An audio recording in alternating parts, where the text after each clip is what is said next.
Chilling Tales for Dark Nights.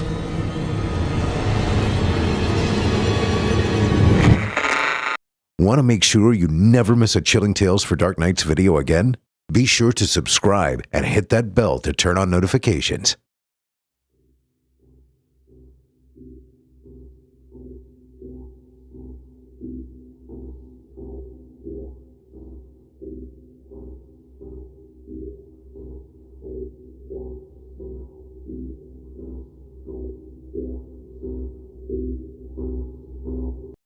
Hello, folks.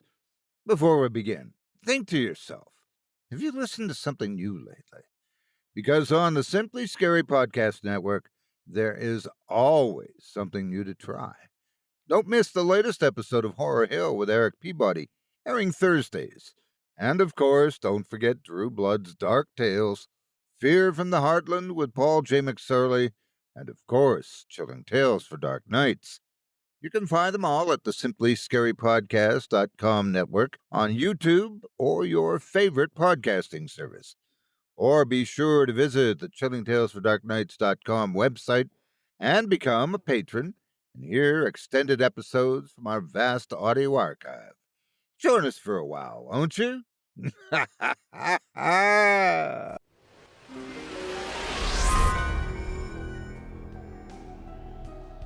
From the gas pump to the grocery store, your utility bills and favorite streaming services, inflation is everywhere. Seriously, make it stop. Thankfully, there's one company out there that's giving you a much-needed break. It's Mint Mobile. As the first company to sell premium wireless service online only, Mint Mobile lets you order from home and save a ton, with phone plans starting at just $15 a month. Why spend extra money on extras you don't need? With Mint Mobile, their online store removes the overhead of brick and mortar and passes those savings on to you. You even get to keep your current phone and number and all your contacts, along with the nation's largest 5G network with unlimited talk and text. Who wouldn't want to use that extra money for the truly important things in life? Cut out the excess and get a wireless plan that really saves you a bundle. I can't imagine any reason to wait longer to give their plans a look. To get your new wireless plan for just $15 a month and get the plan shipped to your door for free, go to mintmobile.com/dark. That's mintmobile.com/dark. Cut your wireless bill to $15 a month at mintmobile.com/dark.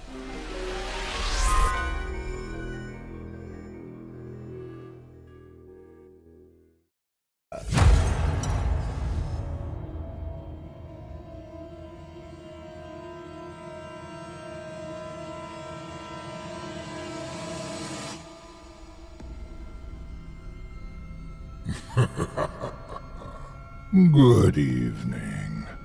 I'm storyteller Otis Jiry, and I ain't your grandfather.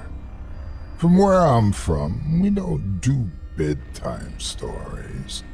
And if that's what you were expecting, you're in the wrong place. If it's terrifying tales you're after, well then, I've got just the thing. Get comfortable, settle in, turn off the lights, if you dare.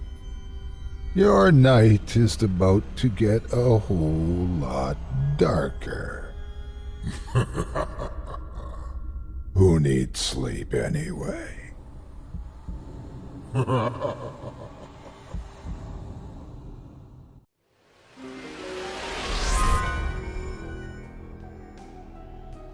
I know that right now you're interested in the weird, the disturbing, the dark, the supernatural. Of course, after all that's over, you might not want to be ready to go to sleep, not because of any stories I've been telling. There might be somebody waiting in the bedroom whose idea of a nighttime entertainment revolves around something a bit, well, different. Well then, there's no better time to visit adamandeve.com. Adam and Eve want to be your one-stop shop for all the things you need to have a happy, healthy, and wild time. And they want you in on the ground floor with this special offer. Buy almost any item and receive it for 50% off. And not only that, your entire order gets free shipping. That's one item at half price and free shipping. How can you beat a deal like that? Well, there is one more perk. All shipments from Adam and Eve arrive in discreet packaging, so the only way your nosy neighbors will find out why you've been smiling so much lately is if you want to tell them. But you can't get this deal just anywhere. Nope. This is a gift from me to you. Just enter the code DARK at adamandeve.com. That's DARK, D-A-R-K, for 50% off one very lucky item plus free shipping at adamandeve.com. So what are you waiting for? Get on over to adamandeve.com today. And once again, that's DARK for 50% off one item and free shipping at adamandeve.com.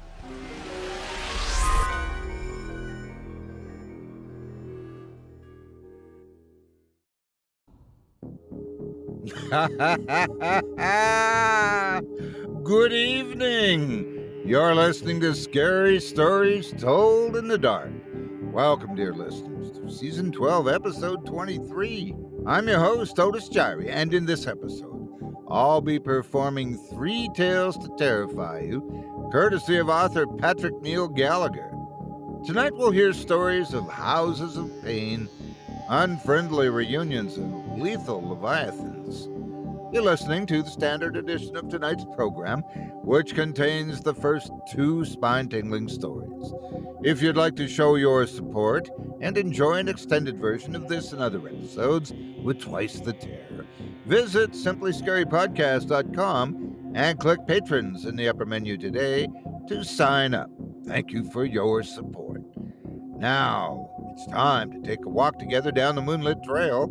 So, lock your doors, turn your lights down low, and settle in. The show is about to begin.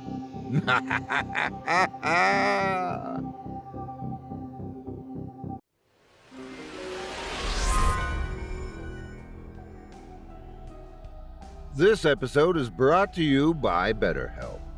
Hello, folks. Just wanted to check in and ask, did you have a good day at work, or did it not go as well as you had hoped? Well, good or bad, think back on it and ask yourself, what made it that way? What happened?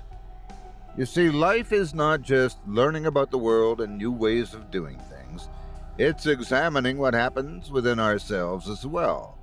Of course, sometimes we are the last to notice something we're doing, and we could use someone to give us that nudge to take something about ourselves and turning it into a positive in our daily lives.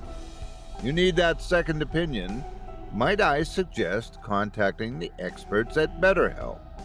By just answering a few questions, BetterHelp can put you in touch with one of their licensed therapists in less than 24 hours, and they're there to fit your schedule so you can get the help you need, whether it's just to brush up on your self-awareness or deep-seated issues. And no, there's no worries if you and your therapist aren't making headway. Feel free to switch at any time at no charge. Discover your potential with BetterHelp. Visit betterhelp.com/horror today to get 10% off your first month. That's BetterHelp, HELP.com/horror.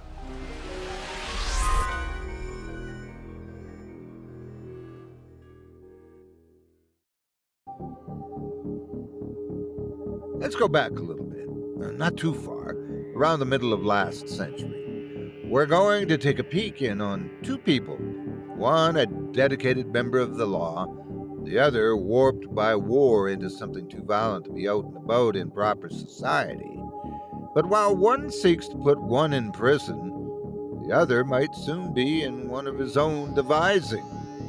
Without further ado, I present to you The Halfway House.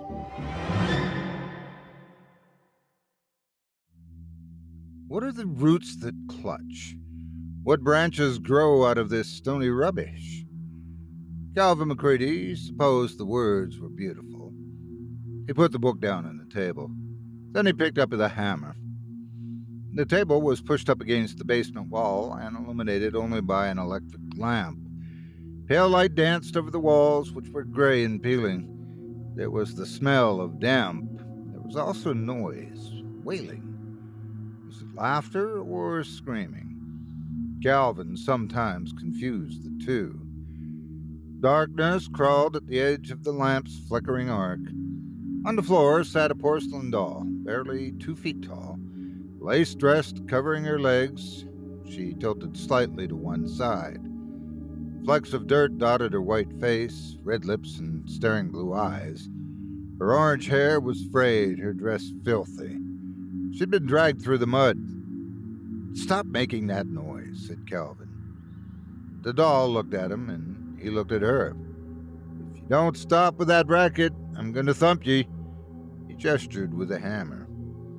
"You look just like Abigail, you know, with your bonny dress and ruddy hair. Churns me insides." The doll stared. Calvin lurched forward and swung the hammer hard down on the doll's right leg. There was a strangled crunch as it struck the concrete through the fabric and porcelain. The leg splintered, shards of it scattering out of the dress. Calvin grimaced. The noise worsened. There was a screaming white light behind his eyes. He clasped his ears. He took one last look at the doll. She'd fallen on her right side, painted face, staring blankly at a strange angle to the floor. She could have been scowling at him. Still gripping the hammer, Calvin staggered to the door and slammed it shut behind him. Silvery mist pressed against the window pane. Douglas Boyle watched thin fingers of condensation creep down before turning back to the man on the other side of the desk. The office was small and cluttered. Towering bookcases lined every wall and disappeared into the murky darkness of the high ceiling, out of reach of the lamplight. Boyle was a large man, shoulders bulging out at the sides of the Windsor armchair. His bowler hat was on his lap.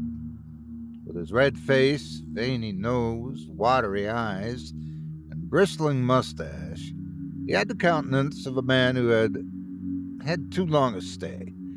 Boyle was also accustomed to the pungent reek of tobacco.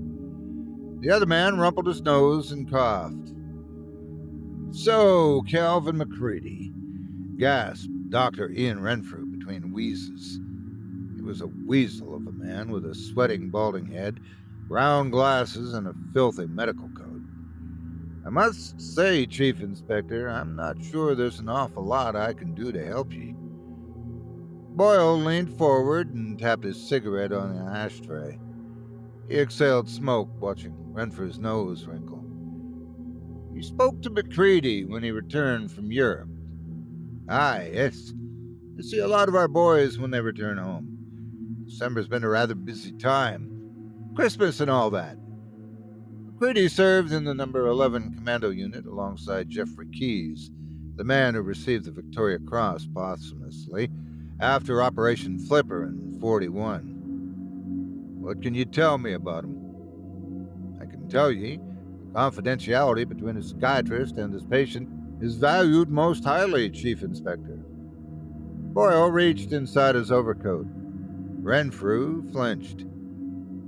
Boyle pulled out a piece of paper and a pair of spectacles, both folded. He opened the spectacles and pushed them up against his nose. He placed the piece of paper on the desk. It was a gray-grained photograph. At first, Renfrew thought it was a skeleton. Then he saw that it was a man. He recognized him, in fact. Calvin McCready was wearing a military uniform. His hair was as thin and wasted as his face, his sunken eyes black slits that glowered off the page. Malevolence seemed to leach from the crinkled photograph. Boyle slid it closer to Renfrew, who felt himself seized up at the sight of the wretched thing. Yesterday afternoon, this man abducted an 11-year-old girl from his school in Rutherglen. The neighbors saw them walking together and identified the man as your former patient, Calvin McCready. That's truly awful, but I'm not finished. Ah, Margaret Dwyer was found in a basement in Bridgeton this morning. They say they found her from the trail of muddy school books. They made it from the poetry of T.S. Eliot to A Christmas Carol before they decided to just follow the screaming. Her right leg was broken. She'd been at her with a claw hammer. Oh, dear Lord. Boyle put his hand back inside his overcoat. I have a photograph of that, too. Renfrew squirmed and held up his hands. Enough. Let me explain. He swallowed. Chief Inspector, the extent of McCready's delusions is unlike anything I've ever seen. Frightening, even. You were aware of McCready's condition, yet ye did not notify the authorities? I had no reason to believe it would lead him to be violent. Was it the war that made him this way? Well, perhaps. I'm not suggesting that every man who goes off to fight for his country is criminally deranged. Mine is a peculiar thing. It can take on all kinds of shapes in the name of self-preservation. Everyone's haunted by ghosts, Chief Inspector, although they're not always the kind in the white sheet and cutout eyes. Sometimes all it takes is a place, a person, a happenstance, for them to jump out of the wardrobe and shout, "Boo!" Renfrew licked his lips. You seem a little strange yourself, Chief Inspector. I imagine there's a lot of pressure on this case. Careful, Doctor, Boyle murmured. Renfrew smiled. It was an ugly smile. His teeth were yellow and crooked. His gums were like raw meat. You served in the Great War, did you not? You must have seen some terrible things. Tell me, what is it that is haunting ye? I don't want a therapy session. Then what do you want? Boyle leaned forward. I want to know what he's going to do next. Calvin's foot slammed into a puddle, shattering the perfect image of the moon that had been reflected there. There was a low mist. It slipped over the sodden cobbles and writhed into darkness. Calvin sprinted across Cathedral Square toward St. Mungo's Church, with its towering arches and twisting spires. Behind it, a spectral shape in the gloom, sat a low hill littered with gravestones. Angelic statues stood watch, their hands raised to the darkness. It was the necropolis. 50,000 people were buried there. Calvin suspected that one day soon he would be one of them. He hauled himself over a spiked iron fence and clambered up the hill, slipping and sliding in the mud. At the top, he turned. Glasgow spread out in front of him like a smoldering, glittering blanket. Stars and streetlights twinkled. Chimney stacks smoked. There was a noise. Electric torches flashed in Cathedral Square, casting long beams of dirty yellow light into the murk. Policemen. Dogs. Calvin turned and ran. Douglas Boyle looked up at Calvin's gangling silhouette on the hillock. Run him down, he growled. Detective constables, Hardy and Miller, threw down their leads, and two jabbering Rottweilers tore through the gate and up the hill. Hardy and Miller sprinted after him. McCready disappeared. Boyle charged through the gate and up the hill. There was a crash and the terrible shriek of a horse. Boyle cursed as he ran. Gravestones and statues flashed past. There was a small paddock behind the church. Hardy and Miller were standing in front of a stable. The gate had been smashed inward, and the dogs were picking at pieces of wood that lay in the grass. The stable was empty. Behind it was a road lined on both sides with fences. Damn, said Boyle. Damn, he bellowed. He kicked one of the wooden chunks. His fist was clenched and shaking. We're going to need a car. I'd fancy he's taking the Edinburgh road, said Miller. There's nothing fanciful about this, Boyle snarled. Calvin had ridden all night and most of the day. The sun was sinking lower and lower in the ashen sky, drenching the landscape in an inky blue hue. The mist was a pale smoke rolling over the hills. Naked trees leered like terrible scarecrows. The horse had long since collapsed of exhaustion, tongue lolling in the dirt. It would be another day before Calvin reached Edinburgh. One day until he reached Abigail. He wondered if she still lived on Shettleston Lane, where he had lived as a lad. It didn't matter. He would find her. In any case, she would not be living there much longer. She would be dying there instead. But first, he had to find somewhere to rest for the night. Calvin hurried through the mist, which billowed and curled on all sides. It had a foul, sulphurous smell. Shapes formed and melted away. Of all that Calvin could be certain was the few square yards of wiry grass that stretched away from him before disappearing completely. It squelched and splashed beneath his feet. Other than that, he could have been anywhere or nowhere at all. Calvin stopped running. He stood still, hands spread out as if his fingers were reaching for something solid in the void. He squeezed his eyes shut so tightly that they ached and stung with tears. Calvin! Calvin opened up his eyes. He was no longer standing in the hills halfway between Glasgow and Edinburgh. He was on the beach of Cashmel Cobb, the Dog's Nose. There was not mist that surrounded him. It was smoke. The rattle of gunfire echoed around. Bullets lashed at the ground, throwing up sand. It was happening again. Calvin watched as Lieutenant Colonel Keyes died in front of him. Blood spat out of a hole that had been punched through his chest. He died screaming a woman's name. Whispers called to him. It was as if they were breathing down his neck and yet calling from far away. Calvin! It was not just Geoffrey Keyes. It was the little girl as well, Margaret. Had that been her name? They're so silly. Make me laugh again. And Abigail. Love ye, Calvin Macready? Calvin shrieked and ran. Calvin!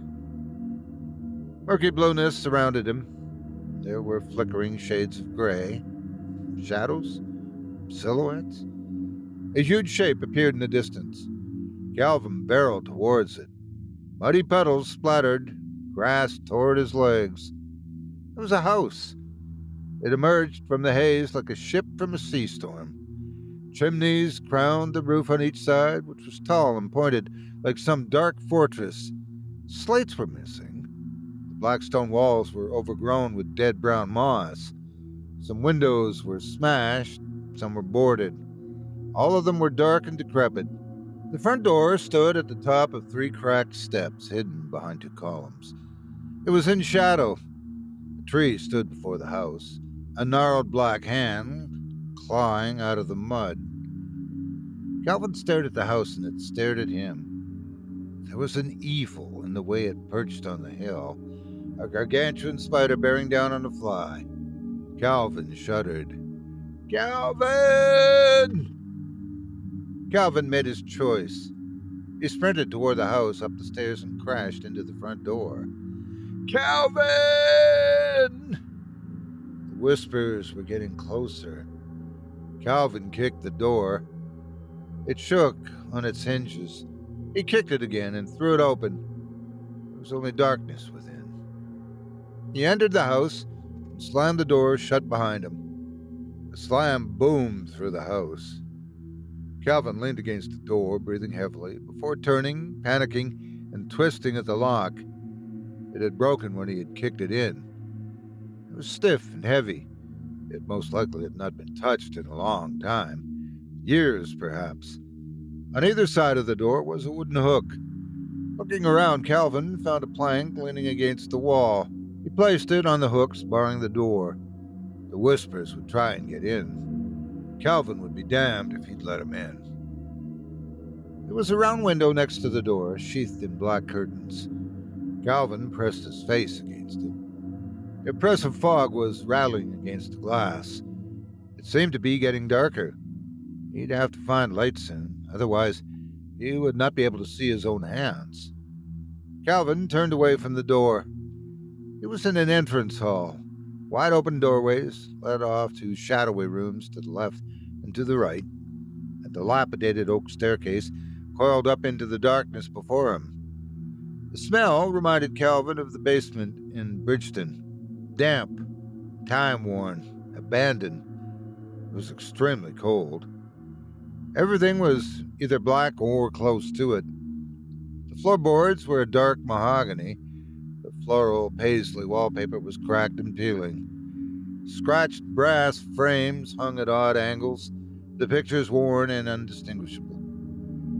Dust coated everything. Everything was still, and had been for a very long time. Yet the house seemed to fidget. The building itself seemed to breathe.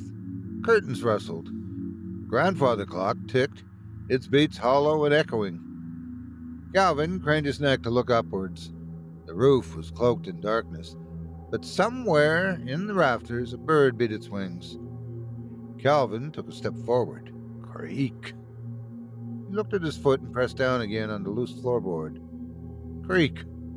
Creak. Creak. Hello, he called out. The house called back to him. Hello. Hello. Hello.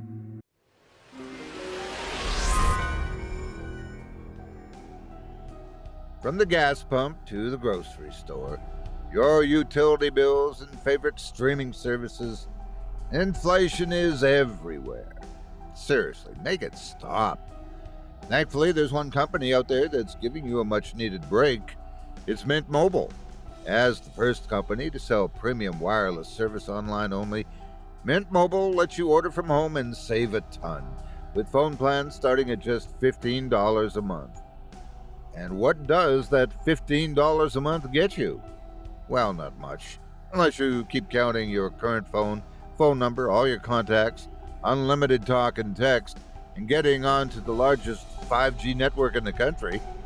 They keep those prices low by keeping their business entirely online, without those costly storefronts.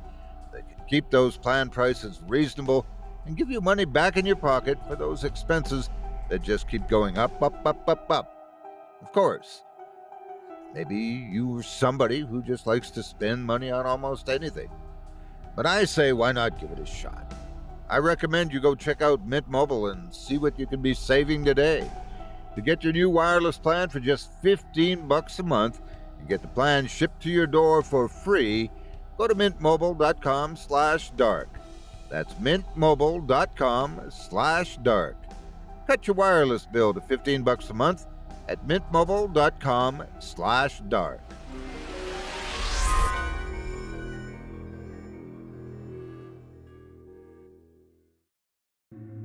He was alone.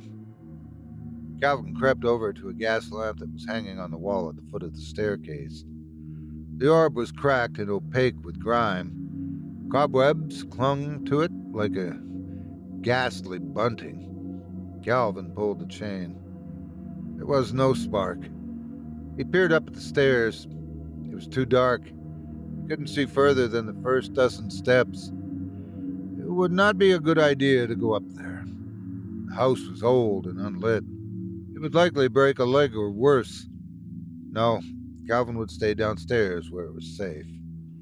He shuffled back through the entrance hall into the room to the right of the stairs. It was a dining room. The same black curtains were draped in front of the 3 tall windows. Dust hung in the air, glistening in the dirty light that shone through the windows and onto the long dinner table. A brass 3-pronged candlestick stood upon it. The candles were yellowed and shrunken. Melted wax that had long since cooled dribbled down them. A chest of drawers sat to the side of the table. Calvin found matches in the second drawer under a bundle of old papers. He lit one. It flared for a moment before settling into a quivering orange flame. Calvin took it to the candlestick and lit each candle in turn. The 3 flames bathed the room in a warm orange light, the shadows creeping away. Calvin allowed himself a long, rattling sigh. He supposed that he could pass the night in this place. It had clearly been untouched for years. He'd broken the lock, a heavy lock, that had stood guard on the house for a very long time. The house was empty. He was completely and utterly alone. Creak? Calvin froze. The noise had come from upstairs, somewhere within the dark recesses of the house. Old places were always murmuring. Pipes spluttered and the wind sighed. But what Calvin had just heard was a floorboard moaning with the same purpose and intensity as someone scratching their nails down the full length of a blackboard. Calvin stood utterly still, waiting for the noise to happen again. But it didn't. There was a seething silence, apart from the beating of the clock, which seemed to stretch out and intensify in volume like the pounding of a drum. It matched the beating of Calvin's heart. Beads of sweat were cold on his brow. He could see the last few steps of the oak staircase peering round the door from the entrance hall. It seemed to be inviting him upstairs. Come on, Calvin. Come and have a look. Gripping the flaming candlestick in one hand, he used the other to pull the hammer from his trousers and hold it aloft. The flames swooshed through the air, causing all of the shadows to wheel on their axis like winding clocks. Calvin edged forward. The staircase crept into view from the edge of the door. 3 steps, 5 steps, 7. Slowly making his way back across the entrance hall, Calvin strained his eyes to see the top of the stairs. The candlestick threw its light into what looked like the end of the corridor. Calvin made his way up 1 step at a time, each one groaning under his weight. The arc of the candlelight followed him upwards, shrouding the hall once again in darkness.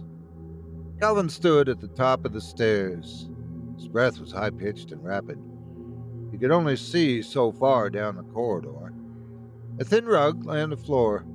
Doors ran along each side, all of them closed. There was no way for Calvin to see beyond a few feet of shuddering candlelight. The corridor may have begun to twist like a skewered pig on a spit, leaving Calvin to scramble up the wall to the ceiling and round and round. It may have suddenly plummeted straight down into the fiery depths of hell. There was no way of knowing. There was just dark. "Who's there, then?" Calvin asked. His voice suddenly sounded very small and shallow. The glow of the candlestick peeled back the shadows as he advanced. There were more doors. Calvin checked each one in turn. A lavatory, a study, and a storeroom, all dark, damp, and dripping. Calvin came to a door that was unlike the others. Halfway up the blackened wood, as if written by a child, were the scrawny capitals, Thomas, in rough pencil. Calvin stared at the name for a moment. He pushed the door open with a hammer. It screeched on its hinges as it swung slowly open. It appeared to be a boy's bedroom. The orange light of the candlestick flickered over the walls, making cobwebs dance. There was a wooden rocking horse sitting in the corner. It had clearly once been painted white, but had long since withered and grayed. Its wide eyes stared, its mane hung in tatters. Shitty sticks were propped up against the wall. Red, torn leather balls lay dotted around the floor. The 4-poster bed stood in the middle of the room, drapes hanging from it in rags. A chest of drawers was pushed against the wall next to the door. Everything was adorned in a gray sheen of dust. It was very cold. There was a cracked casement window on the opposite side of the room from the drawers. It was open. The chill of the air numbed Calvin's skin. He padded across the room, carefully placed a candlestick on the windowsill, and watched his own white reflection heave the window closed. There was a click as the lock fastened. Calvin breathed out heavily, watching it leave his mouth. He picked up the candlestick and walked over to the drawers. Placing it on top, he pulled open the first one. There were more papers. Letters, newspapers, school reports. Calvin thrust his hand in and was surprised that they did not crumble in his hands. Time had stiffened them. They were crunches, as if he were digging through a pile of frosted leaves. Calvin stopped. He touched something cold and hard. He swallowed and withdrew his hand slowly. He was holding a tin soldier, wearing a blue uniform and carrying a tiny rifle. Calvin looked at the dabs of red and blue paint that were his rosy cheeks and smiling eyes. He threw the horrid thing aside. The toy clattered into the corner of the room. Calvin had relaxed slightly. There was no one on the upper floor, and certainly no whispers of any kind. How could there be? There was no way for anyone to enter without him seeing them, and he was hardly going to say, "Hello, why don't you come in?" Calvin placed the hammer on the top of the drawers next to the candlestick and wiped the sweat from his brow. He could feel the frenzied scherzo of his heartbeat slowing from allegretto to andante. But he still had his back to the window. There was a packet sitting on top of the drawer that looked newer than the rest. Calvin picked it up and, using his stained fingers, slipped it open. The contents were emptied into the drawer. Enlistment papers. Calvin picked up the first. It was addressed to Master Thomas MacDonald, born in 1925. He had enlisted in the 51st Highland Division. Calvin threw the paper aside. It swooped across the floor. The second was for Master James MacDonald, born in 1919, also enlisted in the 51st Highland Division. That was thrown over Calvin's shoulder. The third was for Mistress Jeanette MacDonald, born in 1881 and enlisted in the Women's Royal Naval Service. They had all enlisted in 1941, the same year as Calvin. The papers fluttered to the floor. He picked up the hammer again. He was hunched over the drawer, his breathing haggard and heavy. That was why the house was empty. The little boy had grown up in the room, but he had long since marched to the war, to burning fields of blood, bullets, and sharpened metal. The house, too, had been left to rot. He was sure the house had been beautiful once. It had taken the war to show its true face. Despite everything, Calvin smiled. Everything made sense. Then a cold breath of air touched the back of his neck. Calvin whipped around, taking the hammer and raising it above his head, ready to swing, but there was nothing to swing at. The window was wide open. The black curtains were fluttering in the icy breeze. Silvery moonlit fog gyrated outside. Calvin stood there, heaving, hard hammering against his ribcage. His terrified gaze drifted slowly downward. It was as if he did not dare, could not dare, to even look. But there they were. Muddy footprints, black in the moonlight, crept over the windowsill, down the wall, and across the floor toward the door. Whoever had left them must have walked right past him. While one side of the trail was small and clearly defined, the other was a smudged line, as if whoever had left them had been limping, as if they had a broken leg. "Calvin!" Calvin screamed. The sound was naked and shrill. It pierced the frozen air and threw itself around the room, along the corridor, down the stairs, and into all of the dark corners of the house. The voice had come from downstairs. It was also one that Calvin recognized. It was a voice that had sown its seed in his head the first time he heard it. Its foul roots had clung there ever since. Abigail. The sound of her lit a flame of something deep within him. Calvin remembered the act he had bestowed upon himself. With one hand, he wrenched the blazing candlestick from the drawers. With the other, he gripped the hammer. Calvin marched out of the room. Those strange, lopsided footprints continued into the corridor. They dragged themselves along the rug and out of reach of the candlestick's trembling glow.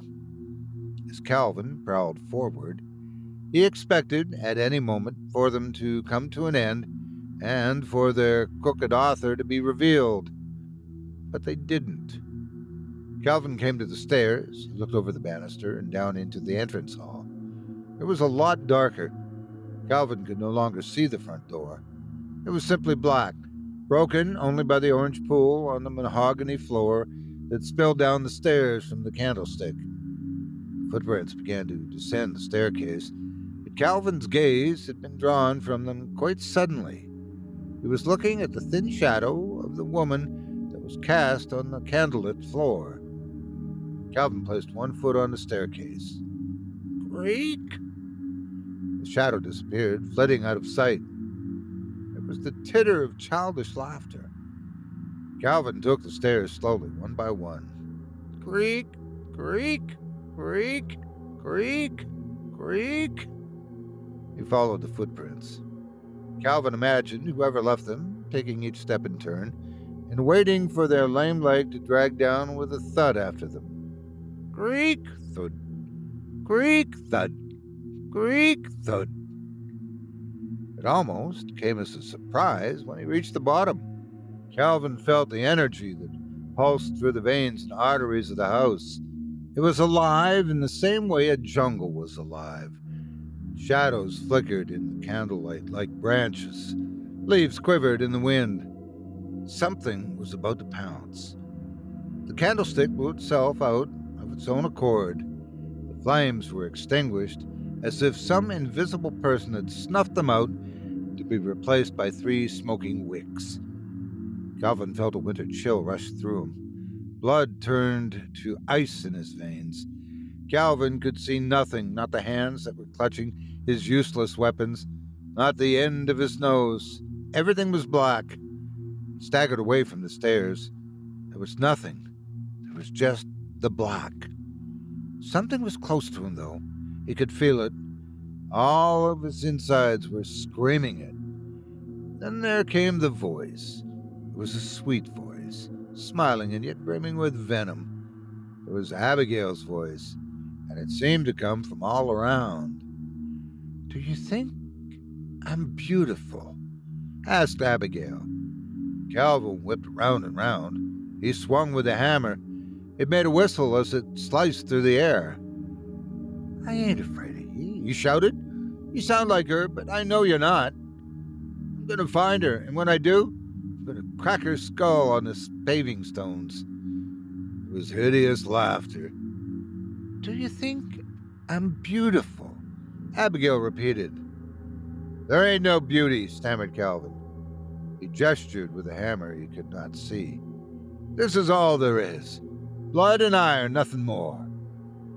"But you do think I'm beautiful," said Abigail. "You think I'm the most beautiful thing you've ever seen. That's why you want to smash that hammer into my head, so my brains run out my nostrils." Calvin's eyes were beginning to become accustomed to the new darkness. He focused his gaze on what he believed to be the foot of the staircase. There was nothing there. What was frightening was the fact that something had been there a moment ago. There were other voices, too, Calvin moaned. He recognized them immediately. "You left me in the dark," giggled Margaret Dwyer. "How do you like it?" Calvin could hear the shuffle of a broken leg. Thud, thud, thud. Tell her for me, please." Jeffrey Keyes breathed his last all over again. "All she has to do, if she wants to see me again, is close her eyes." They were getting closer, circling him as beasts would circle their prey. Calvin could almost see Abigail's face, gray ribbons of flesh dropping from her skull, smiling teeth through tattered lips and black eyes glinting. "You'll kill me, and then what?" Abigail jeered. "The whispers will stop? The world will make sense in your silly little head?" The last of Calvin's courage slipped from him. The hammer and smoking candlestick fell noisily from his hands. He cowered to the floor. "I beg ye," Calvin cried. "I beg ye, mercy, mercy, mercy!" Laughed Abigail. "What place is there for mercy in a world of blood and iron? Mercy is the beauty of the soul. What place is there for that?" Calvin shrunk into himself, pulling his knees up to his shaking chest and clawing at his hair. Tears squirted down his cheeks. "I don't know what to do," he screamed. Calvin couldn't see Abigail, but somehow he knew she was smiling. No, it was worse than a smile. She was grinning like a wolf. "Don't fret, my love. We'll show ye." "Out of the way, ye damn fool!" Boyle pushed Hardy aside and kicked the door. It threw open one of the hooks, holding in place, retching from the wall. There was a noise like thunder. Dust scattered to the floor. Sunlight streamed into the house. Boyle towered in the doorway. "Mother of God," he breathed. McCready was sitting cross-legged in the middle of the mahogany floor. A bloody hammer was laid down in front of him. He raised his hand. Boyle could not tell whether it was a greeting or he was shielding himself from the blinding glare of the sun. "I've been waiting on ye," he smiled, blinking dumbly in the harsh light. Douglas Boyle and Calvin McCready stared at each other. There was something in his eyes, Boyle thought, something different. Boyle did not trust it, but then Boyle didn't trust many things. Was old-fashioned blind luck one of them? It had been a long, arduous night of scouring the moors with torches and dogs. Boyle had seen the old house sitting on its hill from across the valley. Here was McCready. He might as well have put the shackles on himself. Boyle sniffed. "Take him away," he said finally. Hardy and Miller pulled McCready roughly off the floor and let him out of the house. He didn't struggle. Boyle followed them out the door. The house was on a hill overlooking a shadowed dale. The sun was rising over the valley, tingling the last of the morning mist with a yellow, pale light. The sky was a pallid blue. A police car had driven up to the house, leaving muddy tracks in the lush grass. McCready stood in the doorway for a moment at the top of the steps. Hardy and Miller firmly gripping the sides.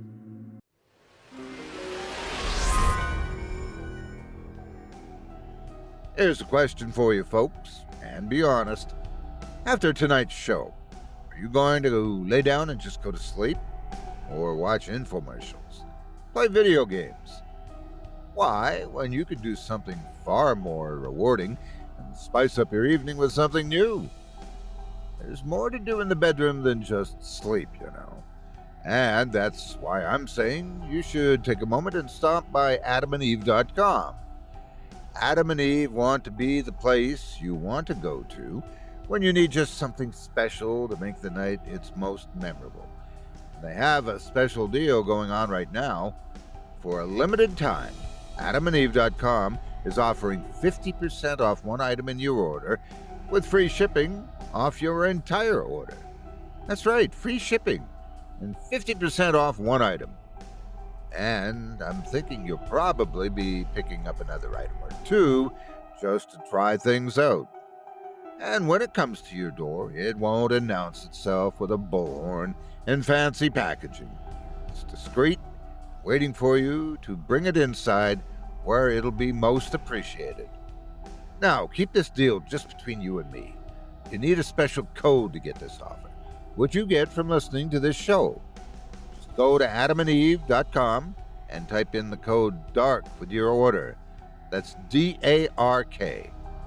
And after your savings, you'll be ready to keep the video games put away, the infomercials safely turned off, and an evening of fun for you and a certain special somebody, whoever that may be.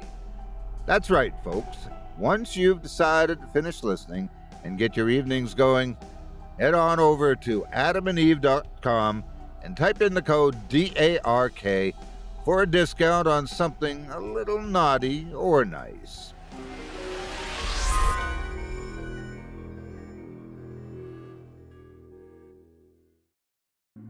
He looked at the hills in the distance. "You know," he said, "this place is beautiful." Boyle watched as McCready was led down the hill and hauled into the back of the car. The door slammed shut behind him. Hardy and Miller strode up toward Boyle, who was still standing on the steps. His gaze was fixed on the police car as if he could see McCready sitting, hunched over inside. "Congratulations, sir," said Hardy. Boyle grunted. He took one last look at the house. Dull light winked off the grimy glass of an upper window, as if it knew something he didn't. Then he strode heavily down the steps and onto the grass, his overcoat flapping in the breeze. "Miserable bastard," said Miller, watching Boyle climb in front of the door. The door shut with a bang. Boyle watched frost spread slowly across the windowpane, as blood would a white tablecloth. The view of Glasgow evening was obscured by an icy veneer. The first snow was starting to fall outside. There were 2 armchairs in Boyle's living room. He sat in one. His overcoat lay across the other. The fireplace rustled between them, throwing orange light onto the crinkled white walls and stacked bookcases. A patterned rug lay on the floor. Within arm's reach of Boyle's chair sat a gramophone on a low coffee table. The flame's distorted reflection shimmered on the curved surface of the horn, making the scratches flicker across the brass. A log in the fireplace snapped.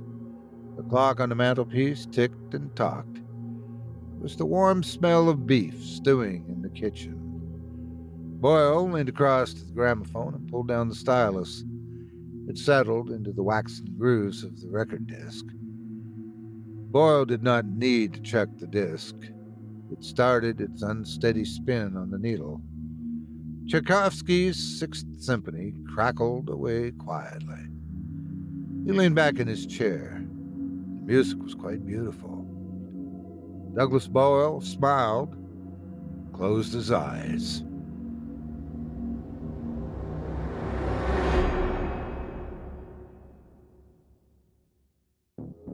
I hope you enjoyed The Halfway House by Patrick Neil Gallagher, as performed by yours truly. If you enjoyed that tale and would love to read more from tonight's very talented feature author, you can help support him by visiting simplyscarypodcast.com/Gallagher. That's simplyscarypodcast.com/GALLAGHER. He has a self-named website, if you're so inclined to visit, where you can find the tale you've just heard, along with a few others you might find a little on the strange side.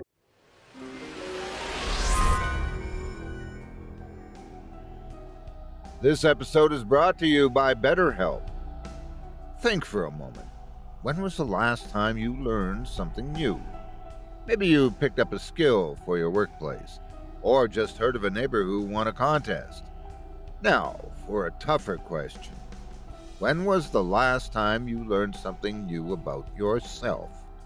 It may be strange, but it's possible that you know less about your own habits and patterns than the people around you. But learning self-awareness can be the key to finding the life you really need. But then again, maybe you do need a second person to help see yourself in a different light, to pull out of that potential that you may not even know is there. In those instances, I recommend giving BetterHelp a try.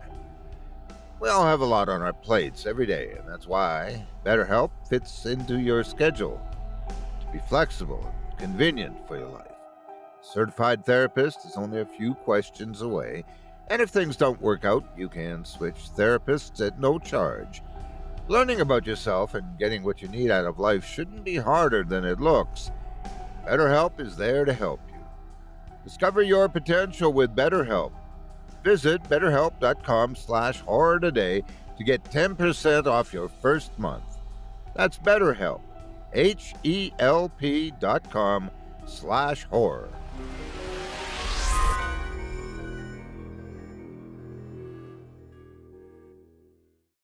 If you do decide to stop by the profile, please leave him a kind word and let him know you heard about him here on this show and that Otis sent you. It would mean a lot to me. Thanks again for your support of this program and of tonight's featured author. A happy ending, you might ask. Perhaps. but I guess it depends on who you ask. You never know what skeletons are rattling around in someone's head, even when they are at their most calm. For some of us, we've experienced things in our past we don't always like to talk about.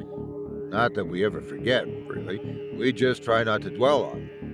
Take our next tale, in which success seems to be in the cards for a young lady with eyes on a big prize, until something that happened to her many years ago has come roaring back with eyes on a prize of its own. Without further ado, I present to you Possession.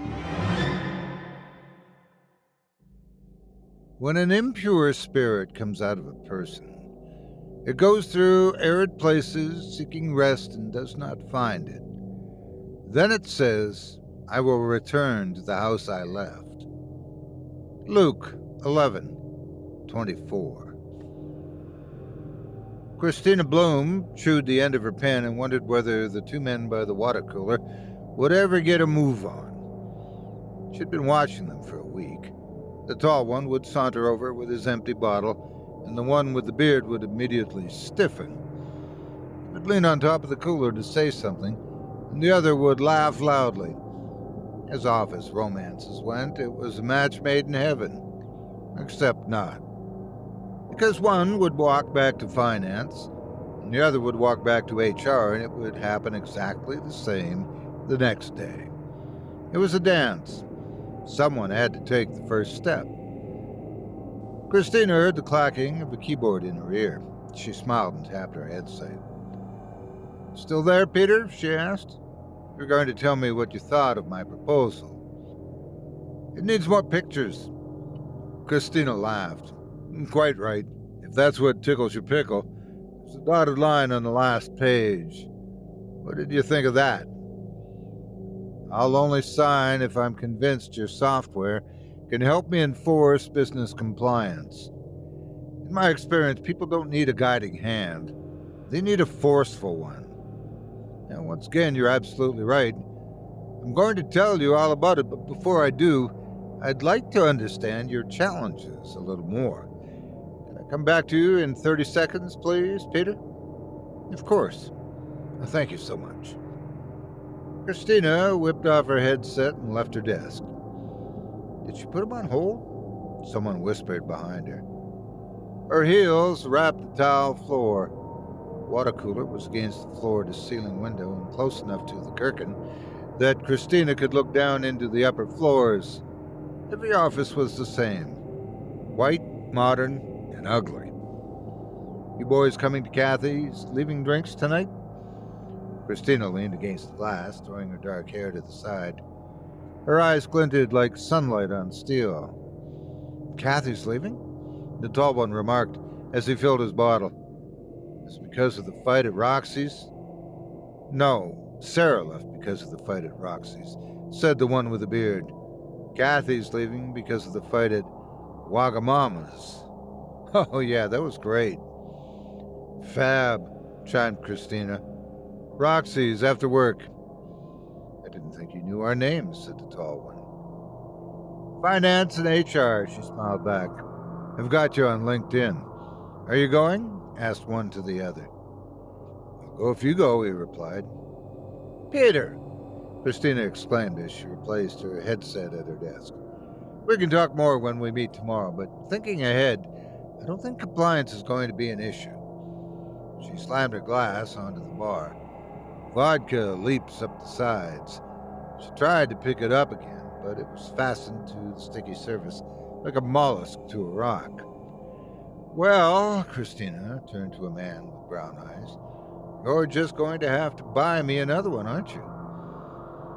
2 hours later, they were sitting in a booth.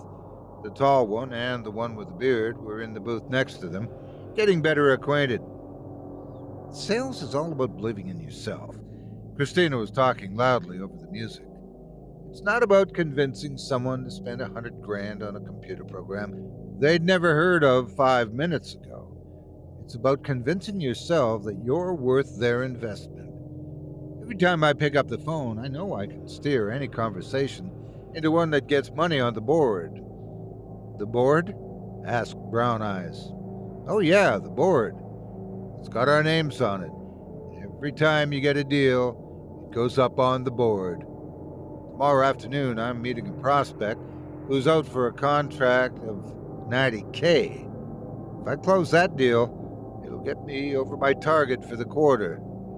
It's a lot more exciting than it sounds, but as exciting as it is, I'm more excited to know when you're going to ask me to dance. I was planning to. Sure. Her friend locked eyes with her across the dance floor. Christina winked and the girl looked away. You might want to find something to hold on to, smiled Christina. 2 hours after that, they were girdled by writhing people. The smell was a hot mix of sweat and alcohol. Christina's hair was plastered to her forehead and neck. She moved her body and he followed. She raised her hand and skimmed her fingernails over the back of his neck, feeling the hairs prickle. Christina smiled. He was a puppet on a string. I'm going to make you kill yourself. Cold rushed through her in the sticky heat, as if she'd been standing in front of a moving train. The voice was thick and warm and sweet like rolling treacle. It wasn't a man with brown eyes she was dancing with. It was someone else, whose hands were rough. They threw her right and left, dragged her up and down. The feeling of his nails made her want to tear the skin from her body like a shroud from a statue. Are you all right? Brown Eyes was shouting into her ear. Christina realized she was utterly rigid. Through the pulsing colored lights and gyrating bodies, she could even see eyes staring. Get my jacket, she replied. Christina hugged her arms around herself. The pounding of her heels against the wet pavement was clearly her head. She drank in the freezing air and watched it escape her mouth in quivering bursts. Wait! It was Brown Eyes. She listened to his running footsteps and tried to walk faster. They were alone on London Bridge. The Shard and Tower Bridge cast their glittering reflections on the Thames. Christina could hear the water lapping slyly at the banks, leaving a creeping mark on the walls. It was the wet smell of sewage. She only needed to make it to the tube station, and she was home and dry, and he needed to go away. Christina spun. Brown Eyes clattered to a stop. He had his hands on his knees. His face was red. Is everything all right? He panted. I suppose it would be better if I had something to hand to you. I didn't realize there was a relay on. I'm walking home. I suggest you do the same. You seem to seize up in there. You turned very cold. Are you sure you're feeling okay? I'm fine. Would you like me to walk you home? Definitely not. Okay. Brown Eyes straightened and squinted, smiling a little. He leaned against the railing as if trying to hide how exhausted he was. His eyes darted across her face as if they would find the words there. Well, you seem like a good girl. I'd like to see you again, when you're feeling better, of course. I'm not all that good, replied Christina. She turned and left him there. Christina dreamed of rosary beads clutched in her mother's quivering hands. She dreamed of unlit figures standing over her bed, throwing water that burned like acid. She dreamed of thin hands with outstretched fingers slithering down the walls from the shadows above. Bless me, Father, for I've sinned. It's been way too long since my last confession. I wouldn't have come this morning except, well, last night I had a bad dream. It's not a sin to have nightmares. I know it's not, Father. The thing is, this was a dream I had when I was awake. It was, Jesus Christ, it was terrifying. I don't like that kind of language in here. Sorry, Father. Like I said, it's been a while. You might say I'm feeling jumpy. I actually used to be on your side of the veil in a way. Why don't you start at the beginning? Okay, I will. I'm just finding this difficult. Christina sighed and leaned her head against the wooden corner of the box in which she was kneeling. The latticed shadow of the divide between her and the priest fell across her face. She could see his dark form through the wooden mesh. His head was cocked, waiting for her to begin. It happened when I was 12. I would have bad dreams. My mom would burst in and dry my tears, and the same thing would happen the next night. I know that's normal. Every girl has bad dreams. The problem was, the dreams started to become one. I'd have the same dream every night. Christina moved her hands up and down her arms. The scars had long faded, were beginning to itch again. I'd be asleep in bed, frozen, unable to move. It would be dark, but I always knew someone was in the room with me, a visitor. A visitor. That's what he called himself when I first saw him. He was peering at me from behind the wardrobe in the corner of the room. He stood there for hours and hours. The next night, he'd stand at the end of my bed. Worst was when he'd crouch next to me, right by my face, staring at me.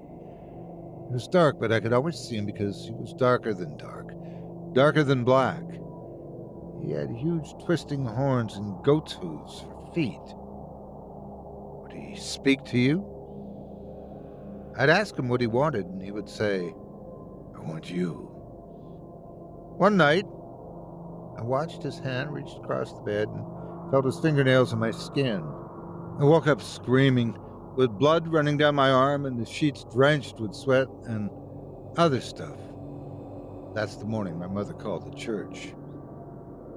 She heard the priest shift on the other side. What happened when your mother called the church? Christina's lips shook. She could already feel the tears welling up in her eyes and working up her throat like a fist. She swallowed painfully and pulled her hands roughly down her face. She sniffed and continued. When she did, her voice shook. I only remember fragments. I don't want to talk about it. I just know the dream stopped and never came back. Until last night. There was silence from the other side of the divide that lasted nearly a minute. When the voice did come, it was more than a whisper, as if it didn't want God to hear. Confess. What did you say? Whatever sin has caused this malevolent entity to return to you, you need to confess it now before God, and He will forgive you. This isn't happening because of anything I've done. Listen, the priest hissed. An oppressing spirit will try and force you to commit the ultimate sin, murder or worse. You must cleanse your soul and regain the grace of God before it's too late. The box shook as Christina hauled herself to her feet and staggered out of it. She threw the confessional door shut behind her. The noise boomed through the cavernous archways and towering columns of Westminster Cathedral. Faces stared from shadowy pews. Candles flickered from hanging brass chandeliers just above her head. Christina strode down the aisle and didn't look back. Believe in yourself. Christina wanted to scream that at the mirror that was at the end of the hall of the left. The woman staring back at her was leaning on the handle with both hands as if it were a sink in which she had just vomited. She was breathing deep, heavy sighs. Christina looked into her eyes. She was in control. She'd be damned if she wasn't. Ding! The lift doors opened. You prepped? Her sales director was on her before she had made it to her desk. He was the sort of man who wore a suit every day, even though the dress code was smart casual. A grin was cracked across his face, but his eyes were anything but smiling. He leaned against a pillar beneath the board. Christina threw a leather jacket onto the desk. Of course I'm prepped, said Christina. When's he getting here? You can wait for him in the boardroom. You want me to be in there with you? Don't insult me. You just look a little off. He tapped his pen on the board above his head. $90K. Going to get it done? Might as well mark it up right now. Christina picked up her notebook and looked across the office. Everything was the same as it had been the day before. The mundanity was suffocating. Christina felt utterly removed from it. There was the sound of keyboards clattering, hushed conversations of salespeople pitching over the phone. Everyone else was gaping at their computer screens. The tall one and the one with the beard stole glances at each other from across the room. There was a glass wall on the far side separating the boardroom from the rest of the floor. Christina realized she would feel a lot better when she was on the other side of it. She left her sales director by the board. As she approached, she could see the prospect at the end of a long table looking impatient. The floor-to-ceiling window was filled with the blue of the sky. "Ah, Peter, you're here already. So sorry to keep you." Don't worry about it." He stood up as she entered. The prospect was a large man in an even larger suit. His sleeve hung from his arm as he reached to shake her hand. She smiled brightly, making sure her handshake was eager, but not too eager. Honestly, traffic was a nightmare. Christina shook her head. "Managed to get here without too much hassle?" "It was hairy getting into Waterloo, but once you're on the Jubilee, it's plain sailing." "That's the thing with Waterloo. Everyone gets off, so you get a seat." "Exactly. Well, hopefully the commute hasn't got you in too bad a mood. Thanks again for meeting me. Now, we both know how this works. I'm not going to assume you've come here with a shopping list. You've read my proposal. Are there any concerns that spring to mind?" There was a projector between them. As Christina spoke, she leaned forward and turned it on. A red square emblazoned with her company logo was thrown on the white wall behind her. The text in the bottom corner announced it as Slide 1 of 5. "We spoke yesterday about business compliance," the prospect drawled. "I was wondering if you had a case study explaining how your software has helped previous clients in this area." Christina picked up the clicker that would move the slides. Standing in front of the projector, she, too, was drenched in red. "I'm really glad you asked, Peter. This presentation details a business transformation undertaken by a partner who publicly credited our software.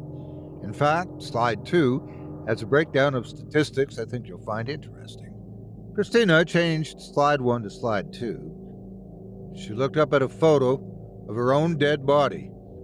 She changed Slide 2 back to Slide 1. She turned to the prospect. He was looking at her expectantly. "Is everything all right?" "Yes, I just got a problem with the clicker." Gripping it tightly to stop it shaking, Christina changed Slide 1 back to Slide 2, which was now a screenshot of a detailed spreadsheet. Only she had seen it. It had been for less than a second, but the image had been branded into her brain. Her body had been lying, broken, on what looked like pavement, a rag doll thrown from a great height. Her matted hair had been splayed over her face, but it definitely had been her, and she had definitely been dead. The prospect was still peering at Slide 2. Christina wiped her face and hoped the prospect hadn't noticed she turned pale. She was in control like she always was. "Any questions, Peter?" The prospect shuffled papers and cleared his throat. "Everything seems self-explanatory. I just have one niggle. I'm wondering when you're planning to kill yourself, you whore." Christina's eyes whipped from the presentation to the prospect. He was sitting as straight as a pike in the ground. All his clothes had disappeared. He was entirely naked. His bloated body hung off him like what looked like rolls of pockmarked uncooked pork. His face was hard and pointed, and he was wearing a crooked sickle of a grin. Christina was frozen, yet she knew she had to get herself as far away from the man as possible. It was as if she was staring at a pink, bloated spider. She had no doubt as to whom she was now speaking. "I'm not going to kill myself." The prospect's black eyes shone, and his grin grew wider. He raised an arm. Veiny fat shuddered as he did so. Christina's eyes followed his gnarled finger. Slide 2 changed to Slide 3 without her touching the clicker. There was another photo of her, gray and face down on a littered, strewn beach, dead.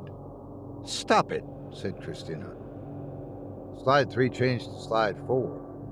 Christina was hanging from a black tree in a swirling mist. I said stop it.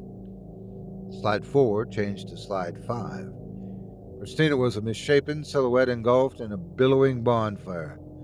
Listen, said Christina. She leaned forward and placed her hands on the glass table, trying desperately not to let the hysteria show in her face.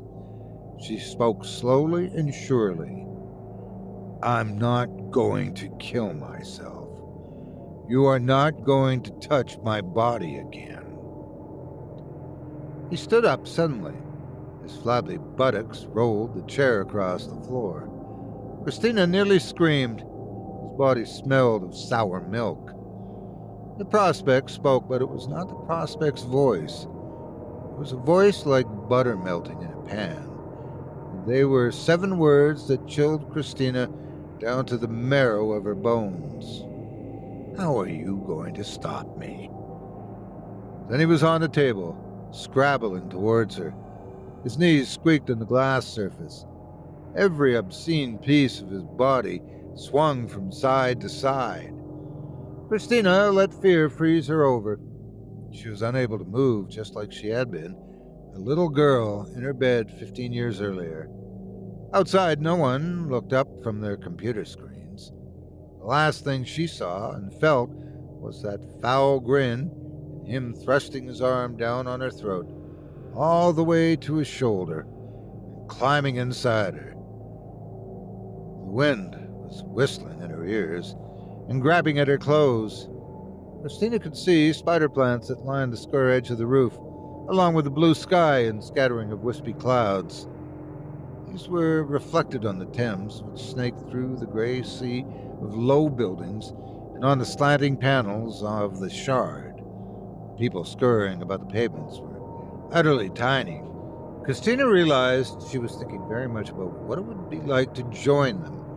Gravity would ripple her face, her stomach would rise inside her, and once she hit the pavement with a bloody smack, so would everything else.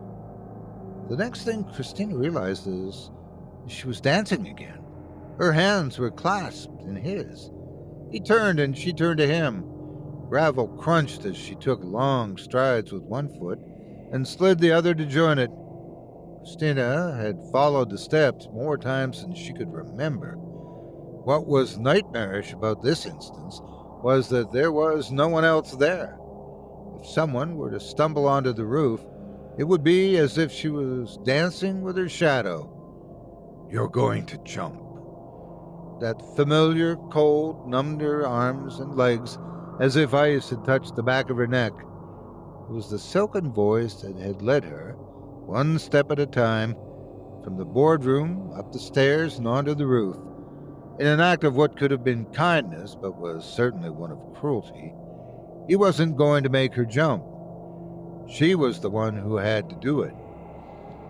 Despite it all, it was what Christina saw next that made her clutch tighter at this spectral form. She may as well have been grabbing at smoke. Her eyes bulged as if they were going to ooze from their sockets like snails from their shells. Christina was looking at herself. There was another her. She had the same clothes. She had the same everything. The other Christina was standing away from them, horribly straight with her feet planted on the edge and face toward the horizon. Her hair fluttered around her head, and her skirt fluttered around her legs. What was truly horrible was how delicate Christina looked to herself. All it would take was a gust of wind, and she would topple out of sight. Before she could call out, she was spun away. Christina let his vaporous form draw close and wash over her. She scuttled her fingers up where she imagined his neck to be, and sidled around again. She could almost feel him quiver. Christina allowed herself the flicker of a smile. It evaporated just as quickly. The other Christina was facing them now, still perched precariously on the edge. Christina could see her own face. It was as white as office walls and a portrait of pure terror. The other was bellowing something, but she couldn't hear it. She could only see her own clenched fist and mouth stretched so wide that her eyes were squeezed shut and tears streaming down her cheeks. She squinted at her own strained lips. Excitement tinged her heart like a flame to metal. Christina was trying to tell herself something, and Christina knew what it was. That's when she felt the very solid touch of his fingers, and every nerve in her body shrieked. She was wrapped in his towering form. It felt like being inside a gigantic moving scab. His face was dark, his horns curled into spirals. His hooves were dangling hair and dragged great clefts through the gravel. She could feel his hot, snorting breath in the crook of her neck. His clawed hands grasped at her body. They moved under her clothes and clutched handfuls of flesh, manipulating it. His nails started to leave thin red lines on her shoulders. Her skin tore slowly.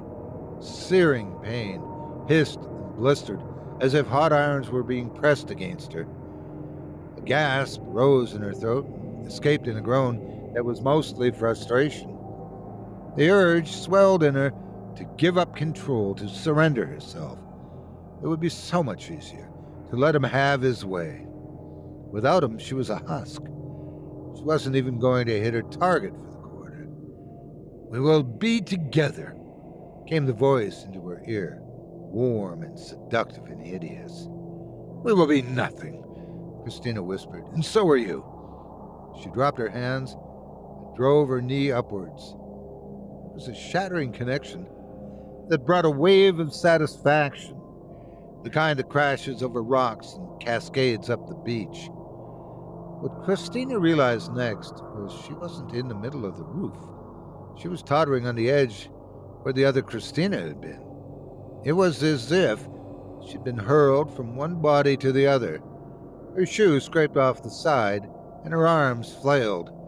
Her stomach dropped. The pavement spun in front of her. For a dizzying moment, she thought she was going to throw herself from the building regardless. Then she tumbled through the spider plants and onto the roof. She stood there panting. It was warm. Christina realized for the first time that the sun was splashed over her. Closing her eyes, she swayed, allowing herself to enjoy the heat on her face. She'd returned from where she'd been. Christina knew it, the way one knows they've been dreaming, but only once they've woken up. She wheeled around to find the roof deserted. "Just because you got inside my body, you think you're inside my head?" She snarled at no one at all. "But I have control. I have control, and I've won." Christina managed to catch herself on the ledge and collapse onto it. Even under the white glare of the sun, she scoured the rooftop, eyes darting between the shadows and dark places. There was a door leading downstairs, and a row of wooden benches that had clearly been chosen for aesthetics rather than comfort. Satisfied, she laid down. The metal ledge was hot against her back. The dancing leaves of the spider plants prickled at her skin. Christina smiled. For a moment, things had been worse than uncomfortable. She would stir again. She knew it. And when he did, it would be because she was in a dark place. And it just wouldn't be on a roof. And she knew what to tell herself. It was 6 months since Christina had walked out of the office, and 6 months since she had last walked into it. She was sitting outside a coffee shop in Chelsea. The white garden table looked like something she would have found at her grandmother's house, as would the dry cake. Flower displays adorned the front shop behind her. She watched girls line up outside the entrance to take a photograph. Christina sighed and dropped her fork. She had given up on the cake. "Sorry I'm late." Dan rushed past her, dragged out a chair with a grating screech. He dropped himself into it and huffed, smiling at her, and red-faced. He always seemed to be out of breath. Christina pushed a plate of cake toward him. "Is it nice?" he asked. "Delicious, but I'm all full up. You finish it. Fancy a drink later?" Christina glanced around. "Definitely. Where do you want to go?" Christina Bloom looked into his brown eyes and smiled. "Up to you," she replied.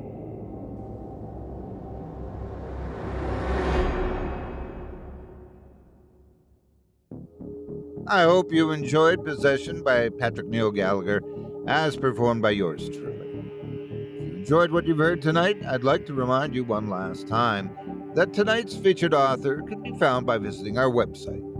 Just visit simplyscarypodcast.com/Gallagher.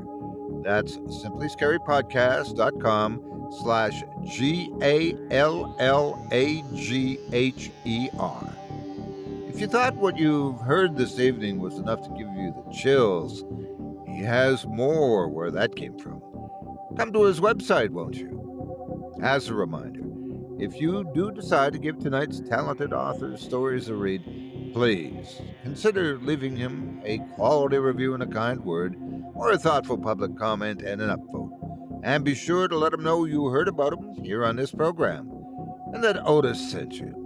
It means more to me than you can imagine. I'm pretty sure he would very much appreciate it as well. Thanks again for your support of this show and of tonight's featured author. Now, before we go, I'd also like to take a moment to thank you personally for joining me on this episode of Scary Stories Told in the Dark.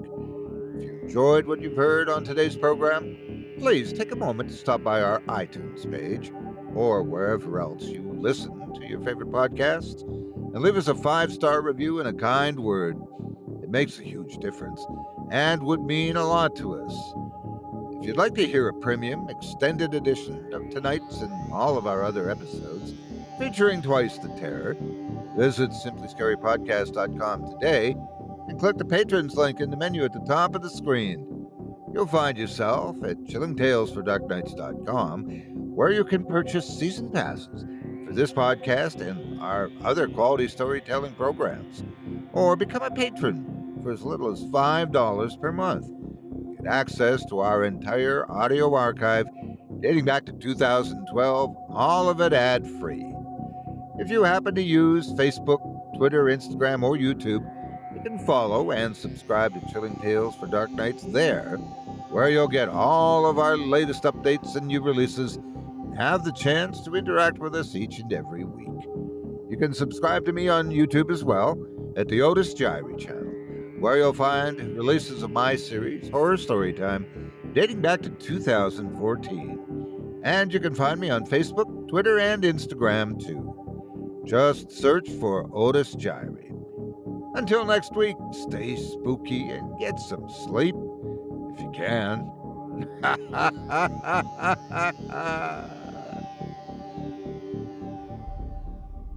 Thanks for listening. You've been listening to Scary Stories Told in the Dark, a production of Chilling Entertainment and the creative team at Chilling Tales for Dark Nights, and a proud member of the Simply Scary Podcasts Network. Visit simplyscarypodcast.com today to learn more about our network and our other amazing storytelling programs. Tonight's program was hosted, and its featured stories performed by yours truly, Otis Jiry. Selected stories have been adapted with the kind permission of their respective authors. Original music provided by Luke Hodgkinson and Jesse Cornett. Sound design and final mixing and mastering provided by executive producer and director Craig Groshek. Program's artwork and logo by David Romero. If you're looking for some fresh tales on a daily basis while waiting for the next podcast, check out my YouTube channel, the Otis Jiry channel, and my extensive collection of narrated tales there. Simply search on YouTube by my name, and you'll find me. And don't forget to subscribe and press the bell notification icon to get my latest releases. Got a scary tale of your own that you'd like performed? I take submissions. Email it to me today at otis@simplyscarypodcast.com to have your terrifying tome considered for production in a future episode of this show. That's otis@simplyscarypodcast.com. If you've enjoyed what you heard on tonight's program and are joining us on your favorite podcast app, subscribe to us to be sure you never miss an episode, and leave a 5-star review and a comment. Your feedback means a lot to me. You can also follow Chilling Tales for Dark Nights and yours truly on Facebook to connect anytime and get the latest updates on this and other programs and my channel. If you're listening on the Chilling Tales for Dark Nights YouTube channel, do us a favor and hit the subscribe button and the bell notification icon for ctfdn as well, to get more spooky tales from me and the crew, and another episode of this program each and every Wednesday. And don't forget to hit that thumbs up button to tell us how we're doing and leave a kind word or a request. And don't forget to visit us at chillingtalesfordarknights.com and consider supporting the team by becoming a patron. In addition to helping us out, you'll get exclusive access to our audio archive and ad-free downloads of all your favorite stories, including those you've heard on this program.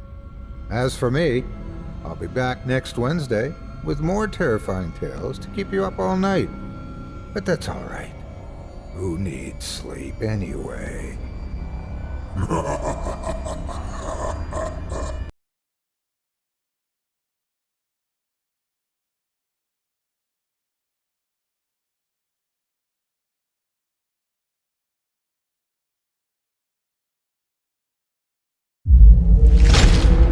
Chilling Tales for Dark Nights.